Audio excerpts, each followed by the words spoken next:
We are talking with John Perkins. He is author of Confessions of an Economic Hitman. John, talk about Saudi Arabia. That's a country that is very prominent in our current political climate, and you had firsthand experience with that country. That's right, Mike. I think you're probably too young to remember the early 70s when we had cars lined up at gas stations. We had a severe oil shortage in this country, and it was because OPEC had finally exercised its power and decided that it was going to basically hold the United States up to ransom. It didn't like our policy in Israel particularly. And this became totally unacceptable to the United States government. We were afraid that we might have another depression like 1929, that this oil problem could really create that sort of a situation.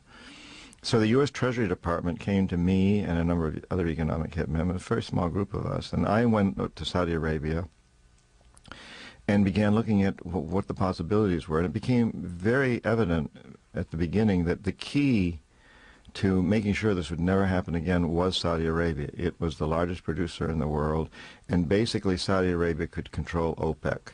Didn't have to control it politically, but if other countries decided that they were going to cut back on the supply of oil and Saudi filled in the gap, then it didn't do any good for these countries to decide this. So knowing that Saudi would be on our side would deter any foreseeable problems. So we had to win Saudi Arabia over. So we ended up putting together this deal whereby the House of Saud, the Royal House of Saudi Arabia, agreed to reinvest the petrodollars, most of its petrodollars, into U.S. government securities. The U.S. Treasury Department was given the right to use the interest from these government securities to hire U.S. companies to rebuild Saudi Arabia in a westernized image, to literally build cities straight out of the desert, to build big transmission lines, power plants, desalination plants, petrochemical industries, the whole works, to rebuild Saudi Arabia as a westernized country. And in exchange, we would guarantee that the House of Saud, the royal family, would continue to rule the country as long as they kept their deal with us. Part of their deal with us also assured that the price of oil would stay within limits that would be acceptable to us. This deal has held all these years, from the early 70s, and really it was finalized about the mid-70s, until today. It's still holding. This relationship still exists. We've always protected the House of Saud, including when they've done some things that seem pretty bad to us, like when Idi Amin, who was Africa's answer to Hitler, was finally overthrown by a coup. We wanted to try him. We wanted to bring him into our court system, or the world court system, but the Saudis offered him sanctuary in Saudi Arabia, where he lived like a king until last summer when he died there of disease. And certainly the Royal House of Saud has supported Osama bin Laden throughout, with our encouragement in Afghanistan when he fought the Russians, but ever since they're still supporting him. The bin Laden family is an extremely important family to the House of Saud, to Saudi Arabia, and to the Carlyle group, which is, as most people know, aware of that group. And so this deal then was a very, very effective one that guaranteed the price of oil stay within acceptable limits, and that Saudi Arabia would be rebuilt as a westernized country, and we would defend the House of Saud. It's held up. It still holds up. There's a weakness today because many of the conservative Saudis have objected violently to what's going on, and there have been over 100 assassinations in the last year in Saudi Arabia. There's tremendous unemployment. There's a great deal of civil unrest in that country. I think the country's teetering on the verge of some sort of a social upheaval, a political upheaval. We may have to send troops there next. I also know that that's one of the reasons that we went into Iraq, because we feel that in order to protect our oil interests, we've got to control Kuwait, Saudi Arabia, Iraq, and we'd like to control Iran too. Now, for you, Saudi Arabia was somewhat different, and maybe not for you, but for the U.S. arrangement with them was different, where they actually had the funds from their oil sales to be able to pay for everything. So how did you approach that? Yes, that's right. It wasn't about making them a loan that would make them indebted to us.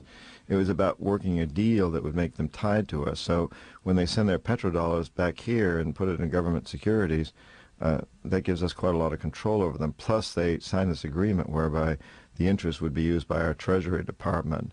And an interesting aside to that is that all this money that the Treasury spends and gives to U.S. corporations never has to be approved by the U.S. Congress, because it isn't U.S. taxpayer money. It's Saudi money, even though it comes through the Treasury Department.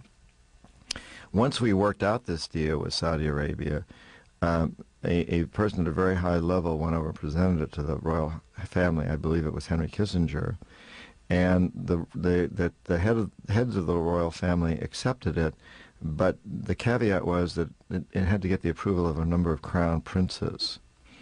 I was assigned to one of these crown princes to make sure that he approved of this plan. And this was a very interesting process because he was a strong Wahhabi, very conservative Islamic Arab. And he really didn't want his country to be westernized, so he rejected the plan from the very beginning. But he also let me know if he even wanted to, if I even wanted him to consider thinking about it, he would expect every time he came to the United States to have a beautiful blue-eyed blonde woman at his disposal. He wanted me to provide that for him. Put me in an awkward position, put me in the position of being a pimp and of actually doing something that was illegal. But I worked this out because I found this woman who was married to a United Airlines pilot. She met all the qualifications. She was beautiful, blonde, blue-eyed, and she was not very happy with her husband. She was happy with her lifestyle and everything her husband provided her, but he was fooling around with a lot of other women, and she knew this, and she was kind of angry about that. In addition, she had been a very promiscuous hippie a few years earlier, so sex was something she enjoyed, and getting a little extra money on the side and sort of socking it to her husband appealed to her. But she let me know that she'd only do it under the condition that she liked the prince. And the first time they got together, fortunately, they liked each other, and I had to pay for it. And this is one of these instances where you can't put it on your expense account. It's illegal. It's an illegal activity. But in those days, restaurants gave you receipts that were hand printed. They weren't using computers. And I was a big tipper at some very, very fine restaurants in Washington, New York, and Boston. And so when I tipped the waiters, I would always ask for an extra receipt. And I basically financed this this pimping operation that I was going through off receipts from restaurants, and put those on my expense account. There was a lot of that kind of thing going on too. And eventually the prince came around and supported our plan, and it went forward in Saudi Arabia. And it's been in place ever since. Very effective. There's been a lot of information coming out very recently about the Bush family ties to Saudi Arabia, doing business there. Were you aware of any of that back when you were working in that area? Absolutely. And I do want to make it very clear here that empire building, the job of economic hitman, is not partisan. It goes across all administrations. It's the Republicans and the Democrats. The Bush family, of course, is very closely tied to oil, always have been. And well, I ran an energy company, also a successful one in the 80s, and I was very aware of what was going on with companies like Enron and George Bush, the current president's company. He had a couple of companies. The first one was named Arbusto, which means bush in Spanish, and then he nearly went bankrupt and sold his interest in that to another company called Spectrum 7, and they nearly went bankrupt and sold their interest to Harken Energy. It was interesting always from my perspective because Bush kept failing and kept selling his companies, and every time he sold them, he'd get put on the board of the new company and paid huge salaries. And it's like, gee, I wish I could do that. So it must be pretty amazing to be in a position where you don't do anything right, but then you get paid for it. Fascinating to watch Harken Energy, which he then was on the board of and very instrumental. A major oil company was negotiating a contract with Bahrain, a Mideast country, and Harkin then got into the picture, and when the first President Bush became president, suddenly Harkin emerged as the shining light, and the Bahraini government stopped talking to the oil company they had been talking to and brought in Harkin. And they signed an exclusive deal with Harkin, which was the first time an Arab country had signed an exclusive agreement with any oil company. This was unheard of. And the fact they signed it with Harkin was amazing because a lot of it was offshore drilling. Harkin had never done any offshore drilling. In fact, Harkin had never operated anywhere outside of the Texas-Oklahoma circle, and suddenly found themselves with this very lucrative and lush contract, exclusive in Bahrain. And we all knew it was because a principal in the Harkin company was the son of the President of the United States. I had an attorney at the time in my own energy company who was a very strong Republican supporter, contributed a lot of money to the Republican Party. I remember him saying to me, my gosh, he said, I hope that it's worth this president's while, the first Bush. I hope it's worth his while to see his son make a little money, because I sure hope it doesn't destroy the first Bush, the president's reputation, and make him lose the presidency just because he's trying to help his son do well in business. A little ironic when you look back at it now, and of course the first Bush didn't get reelected, the second one has. So those were very interesting times, very interesting. What about the Bin Laden family? Was that something that you had an awareness of back then? Oh yes, the Bin Laden family were very tied in with the Saudi construction industry. They owned the largest construction company, or one of the largest construction companies in Saudi and in the Middle East. And a lot of the work that was won, a lot of the contracts that were won by our big construction companies, like the Bechtels and Halliburton and so on and so forth, was subcontracted out to the Bin Laden people. So there was a very, very close connection there, extremely close connection between the oil companies, U.S. construction and engineering companies, and the Bin Laden group. Do you know through your work as well if Osama bin Laden's work in Afghanistan when they were fighting the Soviets, was that a well-known fact at the time, or did that emerge later? Oh no, it was very well known. Yeah, in those circles, and the people, yes, we definitely wanted to keep the Soviet Union out of Afghanistan. That's a major corridor for oil from the Caspian Sea area.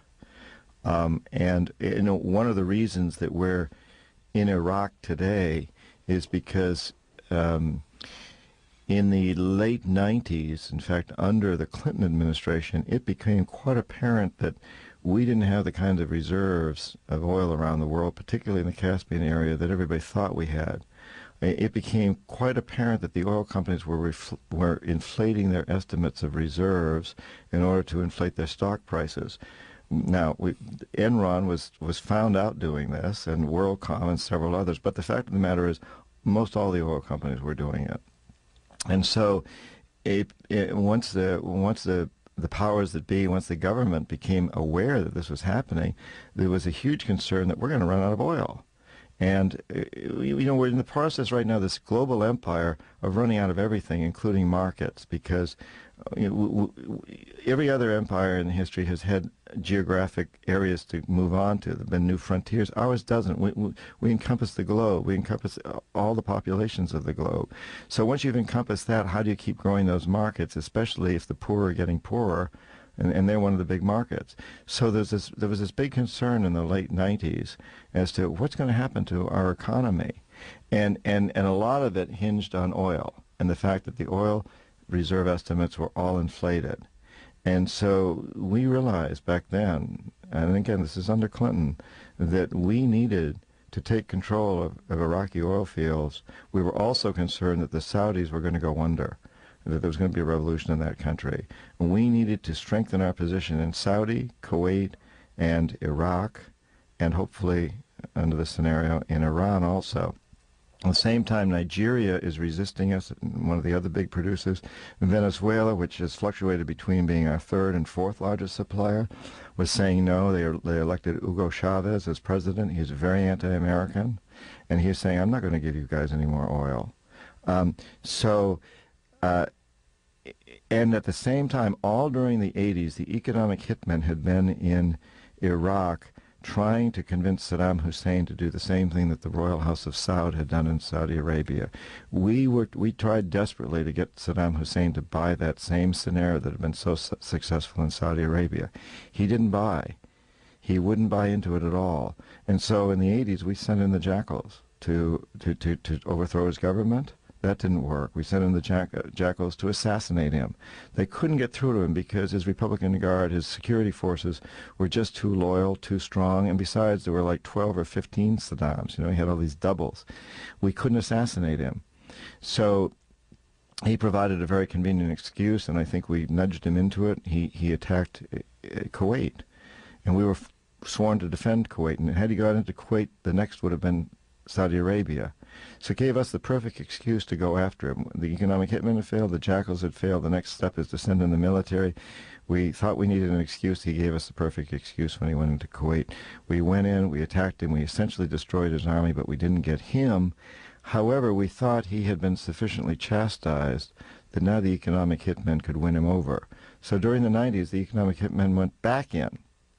Now, had Saddam bought the way Saudi did, we would have given him or sold him all the fighter planes he wanted, the missiles. We would have built him chemical plants and biological plants and nuclear power plants probably. We've done that plenty of other places. But he didn't buy, and he would still be president if he had just gone along with our system. But he took sort of the same sort of kind of a stance that an Omar Torrijos took. It was very independent, I think for very different reasons. I think Saddam Hussein was probably just plain crazy. I mean, I don't know why he didn't buy. I know why Torrijos didn't. It was very principled. I don't think Saddam had those principles at all. Nonetheless, he didn't buy. The assassins tried to get him again in the 90s without any success. And so, you know, once again, we sent in our young men and women to die and to be killed. And it's interesting to me that during the first Gulf War, at that time we were importing about 8 million barrels of oil a day. At the time of the second Gulf War, we were importing about 12 million barrels of oil a day. We'd increased our dependence on foreign oil by 50% during that time period, which is a little shocking and discouraging.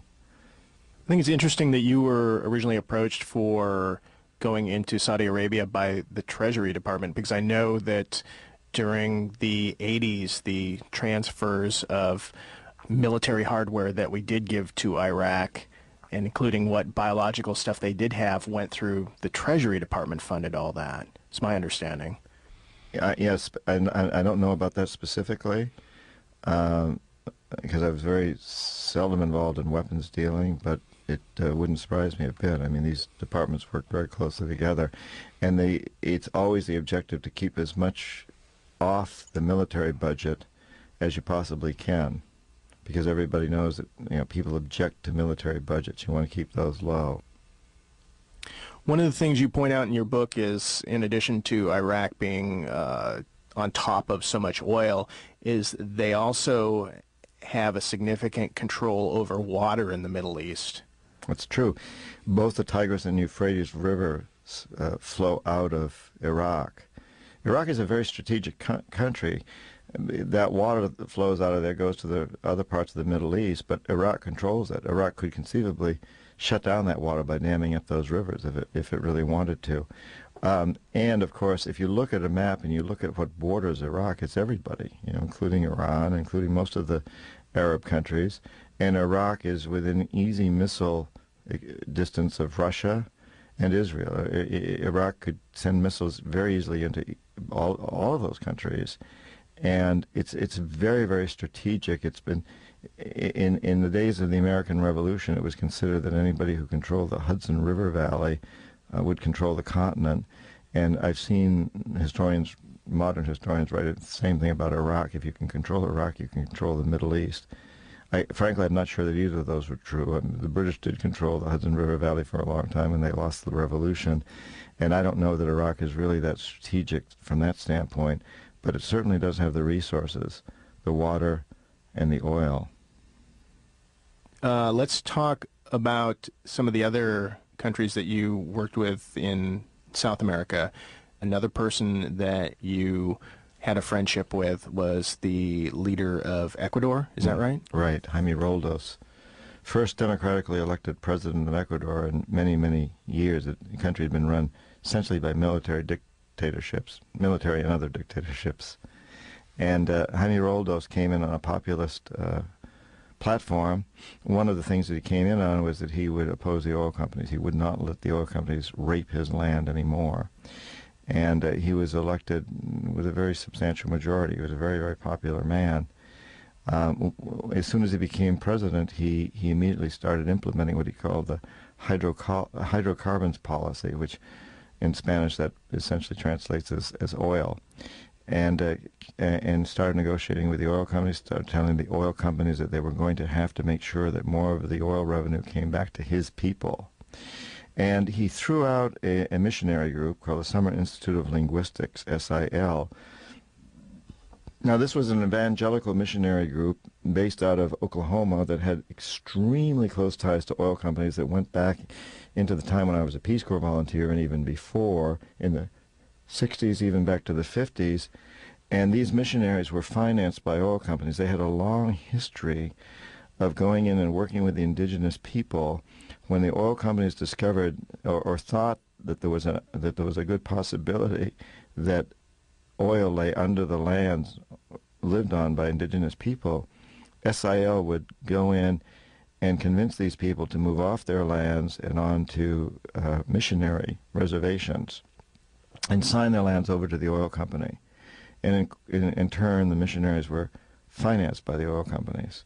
So there was this very, very cozy relationship, and the SIL used some interesting techniques to get these people off the lands at times, which are described in some detail in the book. There's a number of them. I mean, it's amazing what they did. And just as one example, they would send food into indigenous villages and lace it heavily with laxatives.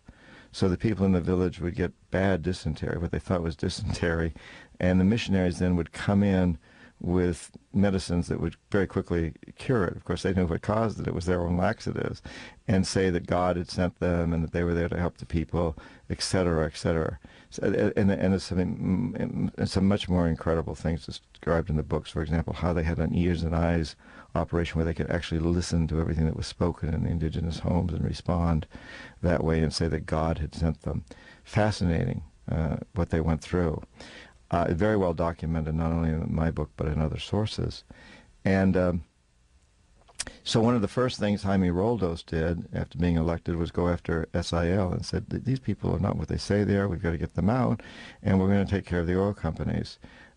It was, in fact, a day that he gave a very vitriolic speech against the SIL, threw SIL out of the country that day, announced they were going to throw them out, and gave this speech against the oil companies.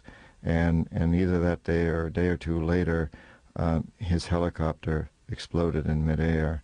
There was, again, no question that it was an assassination, and at least not in my mind and not in the mind of many, many people. And I'd seen it coming. We economic hitmen were not getting through to Jaime Roldos. He was determined to go after the oil companies. He was determined to get for his country what he thought was the right thing, and we couldn't change him, and the inevitable happened. He was taken up by the jackals. And again, one of the big threats, in addition to not giving us the access to all their resources, was that he would potentially become an example to the rest of the world. Yes, absolutely. You know, the world was watching. Jaime wanted to renegotiate all the contracts with the oil companies, make sure that they gave a lot more back to the Ecuadorian people, and they could not afford to see this happen in Ecuador, because if it happened in Ecuador, everybody else around the world would know about it, and it would happen in those places too. Obviously, Peru and Colombia are neighbors to Ecuador. They would, be immediately impacted, but the news would get out through OPEC and throughout the world that Jaime had stood up to the oil companies and had won. The oil companies could not let that happen. You mentioned Colombia. Did you have any experience with Colombia, since we're sending so much military aid down there? I had a lot of experience with Colombia. I spent probably a year or more living in Colombia, but over a period of maybe 5 or 6 years. I'd go there for 2 or 3 months and was very close to them. I had an office in Colombia for a short period of time. I also was in the process of buying a small coffee farm in Colombia. I loved Colombia, and I had very good friends there. And yes, Colombia is a fascinating example because the movements that we talk about today as being driven by narcotics and terrorism started as very grassroots movements opposed to the things that we were doing.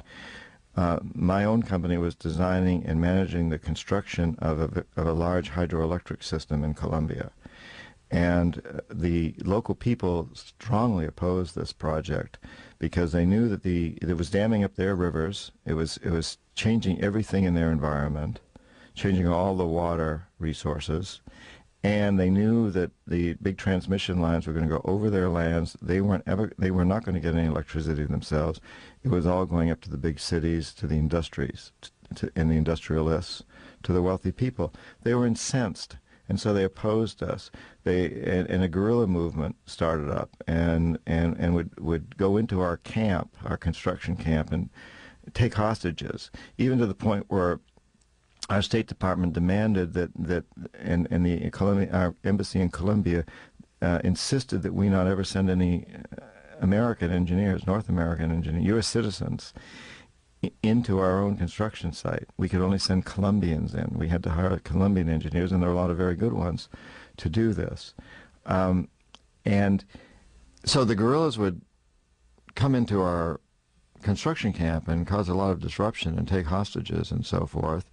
And they were really had a very legitimate gripe. They were being screwed. Colombia was taking huge loans from the big international banks in order to build these facilities, to hire U.S. companies to build these facilities that were providing electricity to a few of the very wealthy families. And the peasants, the campesinos, the poor people of Colombia were going to be stuck with the loans ultimately, so it would affect their health care, their education, everything else. And they weren't getting any benefits. In fact, these projects were hurting their lands, causing tremendous disruption to them.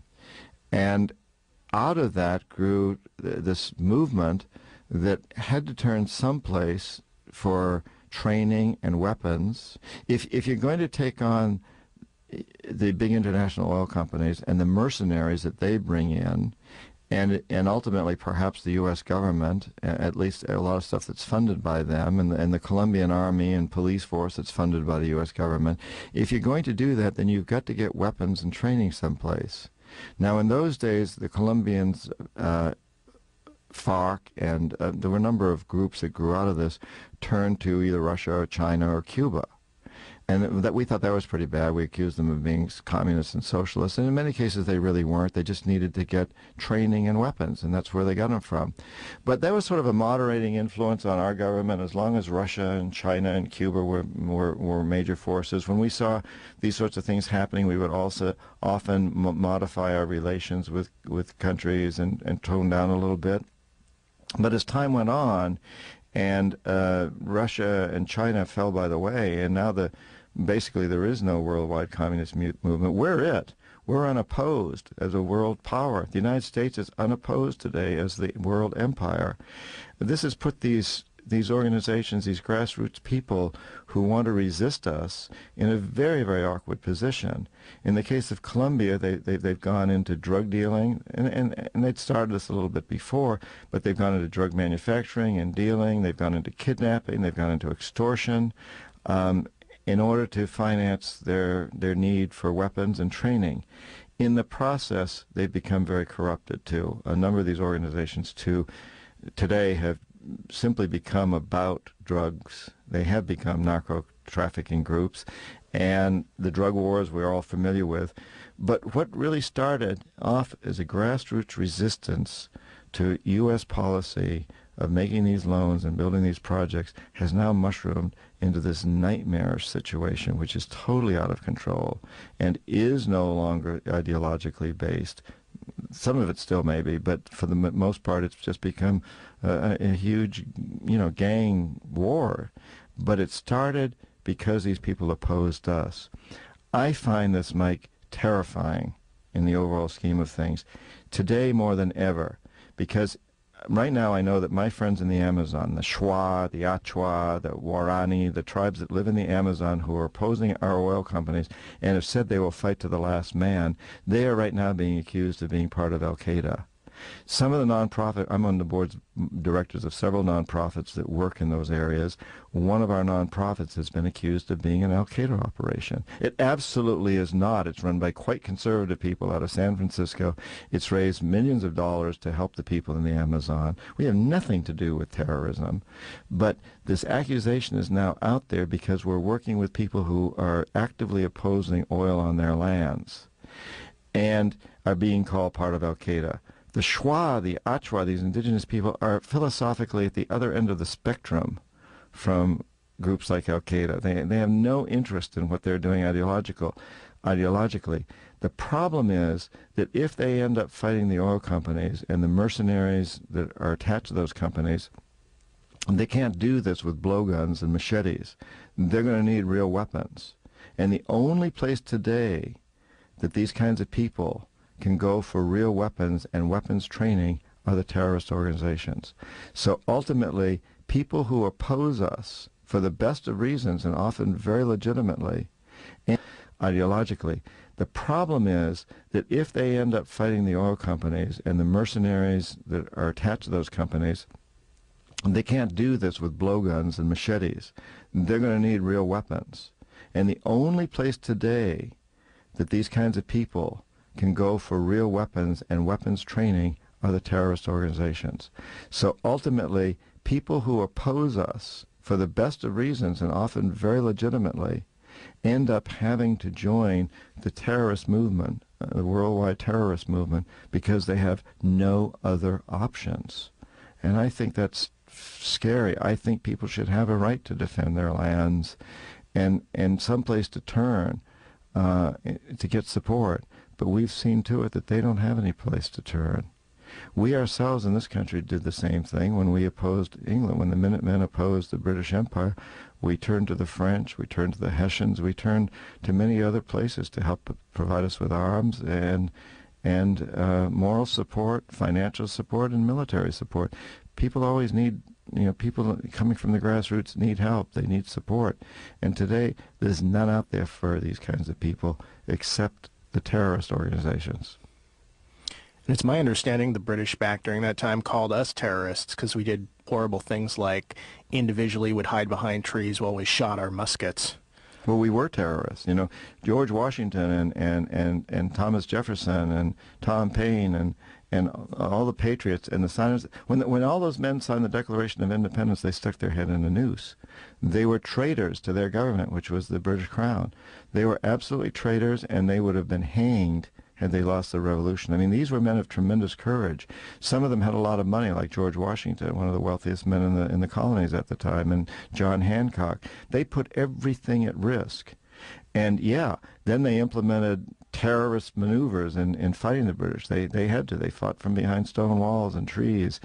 The Minutemen were the equivalent of the modern day terrorist organization, but we were doing it for just cause, right? And the truth is, so are a lot of these other people. If we understood what they're fighting against us, that's a tough one. But I think we've reached a point in time where we all need to exercise the kind of courage that George Washington and those other patriots exercised. We need to be willing to put our heads in a noose to make this a better world. We have the opportunity now to create a better world. This very empire that we've built, these institutions that we have like the World Bank and many of our corporations could be used, instead of just sucking resources from other parts of the world, they could be used to send out resources, to send out compassion, and to send out food to starving people and water to people who are dying of thirst and medicines to children who are dying of curable diseases. We could make that happen. It's all in place. We have the resources, we have the wealth, we have the networks to make this happen. We are at a time in history where I think there's tremendous hope of really bringing the dream of those founding fathers of life, liberty, and the pursuit of happiness to the entire world. Here we are in the state of Washington. I grew up in one of the 13 colonies, New Hampshire, and But I was never raised to believe that the idea of life, liberty, and the pursuit of happiness was intended for those 13 colonies. I was always raised to believe that it included Washington State also, and California, and Texas even. And I was never raised to believe that it needed to stop at the Rio Grande or the Canadian border. I was raised to believe that that was a vision for the whole world. It grew out of many of the philosophers like John Locke in Europe, and it grew out of a study by people like Washington and Jefferson and Franklin of the indigenous cultures in this land, the democratic approach that the Iroquois and other indigenous people had. So our vision of our Declaration of Independence and the government we set up after that was truly global. The philosophy behind it came from all over the world, including our own North American indigenous people, and it's meant for the world. We have now reached a point in time where we can take this out to the world. I'm not talking about one world government. I don't think that's wise at all, but I am talking about creating a situation where people all over the world feel that they have the security to exercise the kinds of freedoms that we can exercise in this country, where a Filipino or a Nicaraguan doesn't have to come to the United States to feel that they can gain those rights, but can stay in their own country and have those same rights. And that's what we need to be focused on. And I have tremendous hope in that. That's why I wrote the book after 9/11, because I saw that we're just going to continue having more 9/11s unless we do something to change this. And we are at a time of immense opportunity. We Americans can take this empire and put it back into the Republic and take that idea of the Republic to the whole world and show great compassion and in the same time guarantee our own security here at home. Talk about how you finally left Chastity, Maine, because you've mentioned your company a couple times, and I don't think we've really clarified that you have gone on to other things, much better things, since you left there. Well, you're right. And the guilt got to me, and in the book Confessions of an Economic Hitman, I spent quite a lot of time talking about how I struggled with this guilt from the very beginning, but I was seduced by sex, money, and power, and continued for a number of years. But finally, it just got to be too much for me. And I had an epiphany. I had a moment of great enlightenment while sailing in the Virgin Islands. And I go into detail in the book, so I won't do it here. But to make a long story short, I knew I had to get out. And I knew if I didn't get out then, I would be hooked forever, because I was becoming very wealthy. And it was becoming very, very plush, very cozy, very soft. And I knew that if I didn't get out then, I would never get out. And so I took the leap and I quit. But I didn't really get out at that point, because I ended up going back and doing consulting work, and I ended up forming an alternative energy company which built environmentally good power plants in this country. And we changed the utility industry in this country by doing that, and we changed some of the laws around it for the positive. But in that process, it was interesting. I kept getting these favors, including the U.S. Congress read into the congressional record an exemption for my company from a certain tax that everybody else had to pay, which enabled us to go forward and do one of these projects. I kept getting these favors that I knew came as a reward for my service as an economic hitman. And I also kept getting this advice, these threats, sort of a combination of threats and bribes, that I mustn't tell my story. And if I didn't tell my story, if I stayed a good boy, I would continue to be rewarded, and I was. So even though I got out of the system and quit the company, quit Charles T. Maine, which shortly after that was sold to another company, no longer became a closely held partnership, but was sold to another company, and eventually the Maine logo and name was retired in the mid-'80s. But once I got out, I still continue to be very highly influenced by the profession and the people around it, including in the 1990s. I was ready to write this book. I called it at that time Conscience of an Economic Hitman, but I'd begun it. It wasn't. It's changed since then, but the foundation was there. The word got out that I was writing it, and a major engineering firm brought me on as a consultant with nothing to do. I didn't have to do anything except fly down to Rio de Janeiro and take a few private jets around periodically and go to dinner with the rich and famous of the world. And they paid me $500,000 basically not to write the book. I took the bribe. And I continued to take these bribes, and I continued to take the safe way, and feeling guilty about it. Meanwhile, I had a daughter. She's growing up. I'm feeling kind of guilty about it, but I'm assuaging my guilt by doing a lot of nonprofit work with indigenous people all through the 90s. I ran an organization called Dream Change. It was still a great organization. We have a website, dreamchange.org. I was on the board of another nonprofit, Pachamama Alliance. We did a lot of really good things, and it assuaged my guilt a lot. But then September 11th happened, and I was in the Amazon at the time with the indigenous people there when this happened. It was a very powerful experience for me. And then I came home and went to Ground Zero.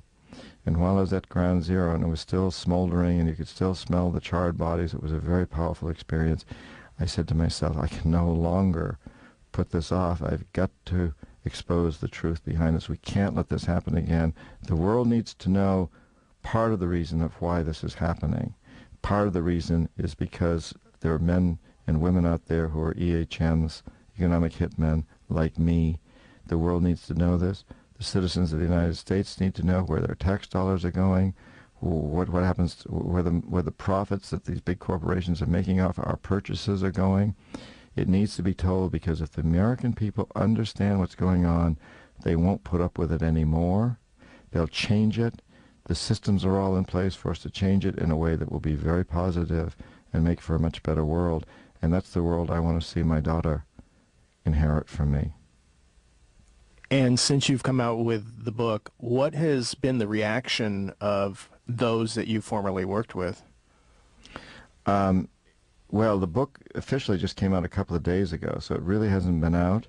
But I sent a preview copy to the man who originally hired me, who's now retired, and wrote me a long letter, very interesting, basically substantiating everything in the book, and saying that it's encouraged him to write a book himself.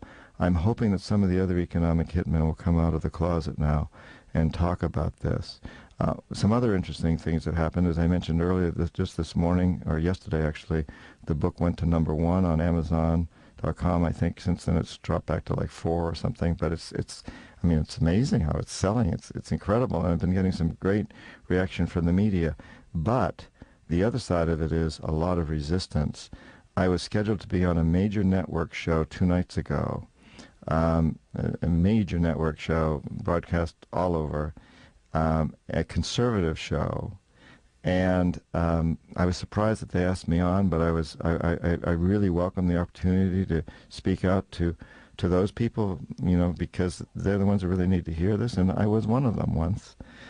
2 hours before I was supposed to go on the air, they called and canceled for political purposes, for political reasons. I mean, they said that outright, that we really don't think this is the right time to have you on the show. And that was a little shocking to me and disappointing. I mean, they kept me hanging in there. This was in New York, and I'd flown up to New York to be on this show. As it turned out, I was on other shows too, so it was okay. But it told me so much about the system, and I find it very disturbing that that people like that are not willing to hear the other side. I was fully expecting to be attacked by them, which is fine. I think to have a discourse, even if somebody's attacking you and you have to defend yourself, that's good. I welcome the opportunity for people to call me whatever they want, a liar, say that what I'm writing about is not true. I welcome that opportunity, because I can substantiate everything that I say in the book as far as what's happened in the world. Everything, every event I describe in that book, every assassination, every deal that we did with every country that we did, it is on the record. My own personal story is my personal story, but the deals that came out of that, everything that happened, is totally on the record. So, and now we are at the point in historical terms of a lot of people say that the empire that we have can't keep going in the direction it's been going, that, as you pointed out, we've fully encircled the globe, and opening up markets is, limited at this point. And you point out that there's every reason to believe that we could do a shift towards taking the structures that we have and putting them to good use. Do you think that people in this country, people of the empire, are willing and ready for that? Yes, I think they are if they understand. I think the biggest problem in the empire in this country is that people don't understand. Most of us don't understand what pawns we are to this system, and how only a very few people at the very top are gaining from it. And I'm not even sure they're gaining. You know, here we have the wealthiest country in the history of the world. And if you look at our social statistics, we're probably one of the least happy. If you look at things like suicide rate and drug rate and incarceration and family abuse and family violence, our statistics are terrible. They tell us that all this material wealth has not brought us happiness. And that's not just true amongst the poor people in our country. It's also true amongst some of the very wealthiest. The rates of divorce, the rates of suicide, the rates of drug abuse are outrageous. So here we've created this empire. It's the wealthiest. It's the first truly global empire. It's not a happy empire. And we've learned from history that empires never last. They always fall. They destroy a lot of people, a lot of cultures, and then they destroy themselves. And of course we're going to go that same route. You can't sustain yourself if you're non-sustainable. And this empire is non-sustainable ultimately. So it will fall. But rather than allow that to happen in a violent sort of a way, in a traumatic sort of way, the other alternative is that we could create something entirely new in history. We could turn this empire into a compassionate republic that takes itself out to the world, embraces the world, unifies the world, brings people together, teaches a lesson of love and compassion. We're in an incredible position to do that, so let's do it. And the only way that's going to happen is if we all become fully conscious of what it is we're doing. Probably shouldn't say fully conscious. If we all become more conscious of what it is we're doing, and what the footprint we're leaving on this earth is doing for our children and our grandchildren, and set as our new goal, our new dream, if you will, one that really honors life throughout the planet, and that rejects this sense that materialism is going to bring us happiness, because we've proven that it isn't. What'll bring? I mean, we need the basics. We all need food, clothing, shelter, and good environments to live in, and the opportunity to love our kids and teach them the things that they need to learn. Everybody all over this planet wants this.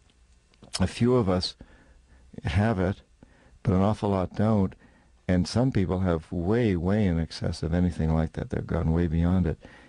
If we could take that concept to everybody on this planet and feel it in our hearts, ooh, what a great opportunity. And you know what?